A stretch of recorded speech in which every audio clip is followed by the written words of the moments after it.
James Brown, do you remember... You know you didn't tell me your name. My name's Michael Dean. Hi, Mike. Do you remember the first music you ever heard?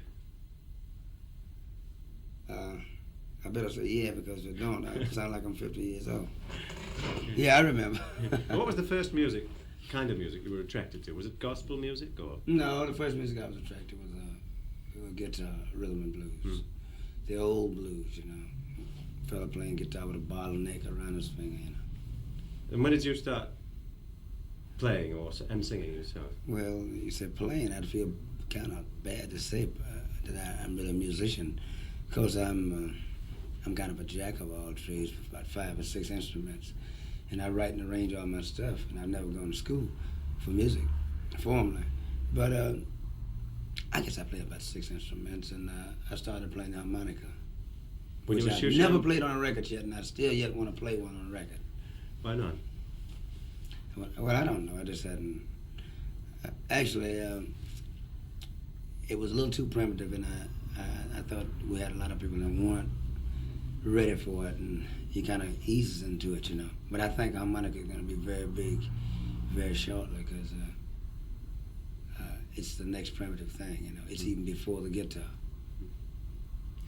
I'm staying back at your past just to start with, I assure you, but when you were a shoeshine boy, did you dream then of being a musician? Did you know what you wanted to be? I dreamed then of eating regularly.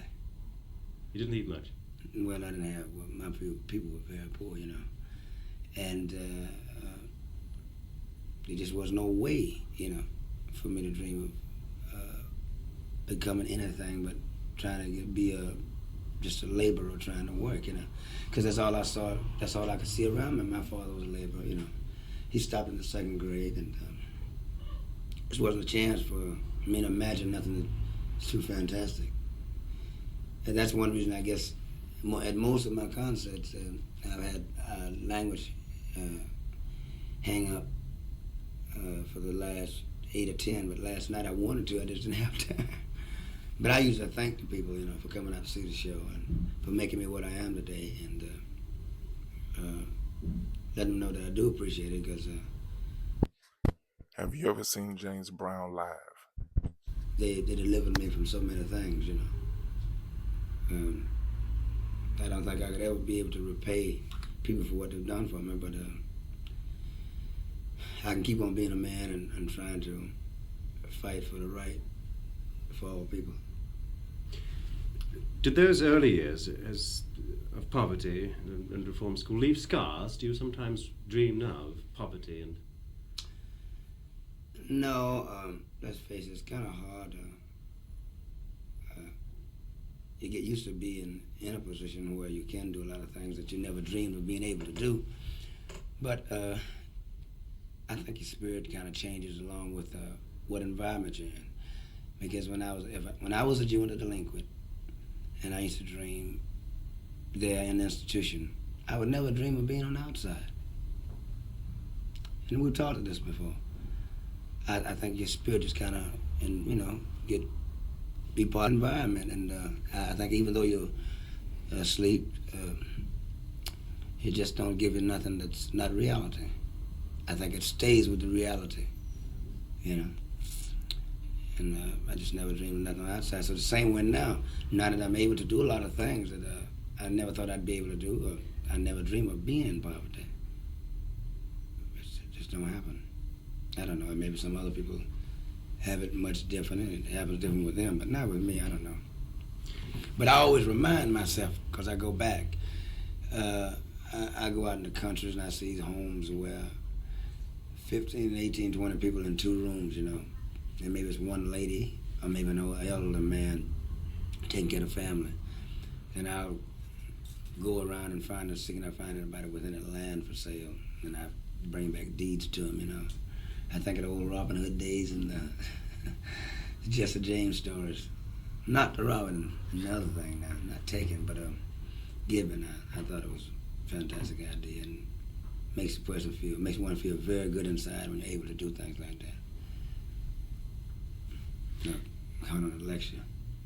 When you came out of reform school, you took up fighting. Why? Was this an accident? No, I was trying to fight before I went in, you know. But I was kind of young, but we started young because our trainer was a lightweight champion of the world at that time, Bojack. He was from Augusta and also a shoeshine boy. he We started training with him, and then I did some fighting while I was in the institution, and I got out and had about 4 professional fights.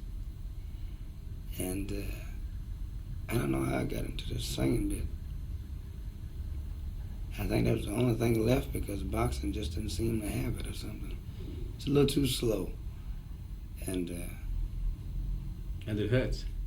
Well, it hurts, but it's like football or rugby, anything you play, you get used to it, you know. And you don't worry about the knocks if you can make some progress. Were you any good? I don't know.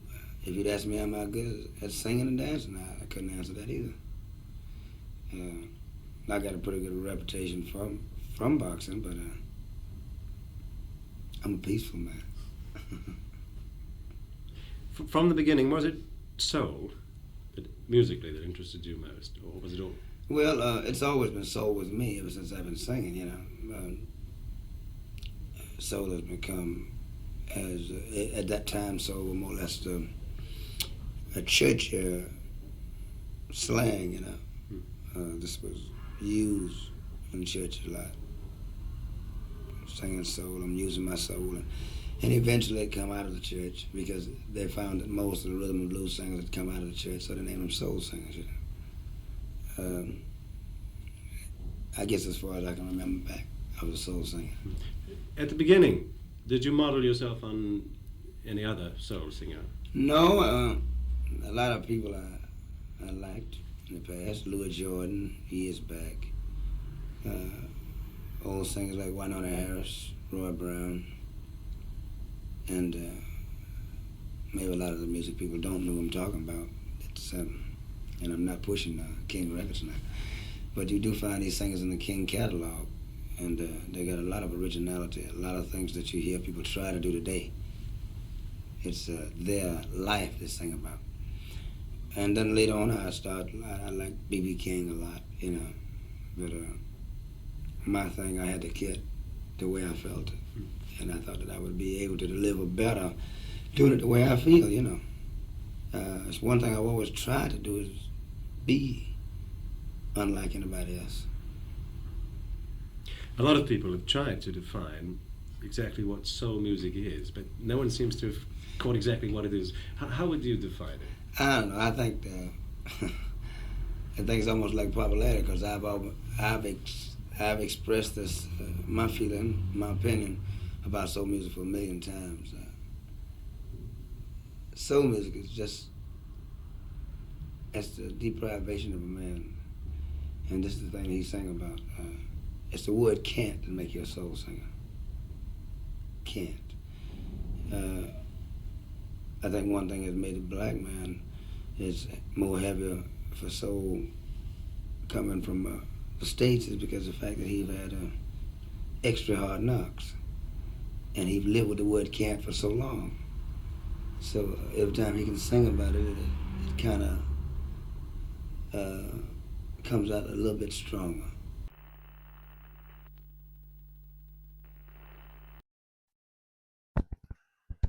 This video raises questions, and I need for you to be extremely honest in the comments when answering them. And just so you know, I have 3 questions. Number 1, how many instruments can you play, if you can play any? Number 2, were you a James Brown fan? And number 3, what was your favorite James Brown song? Now please be honest in the comments when answering these questions. Share this video with anyone you deem necessary. And don't forget to like and subscribe to the channel.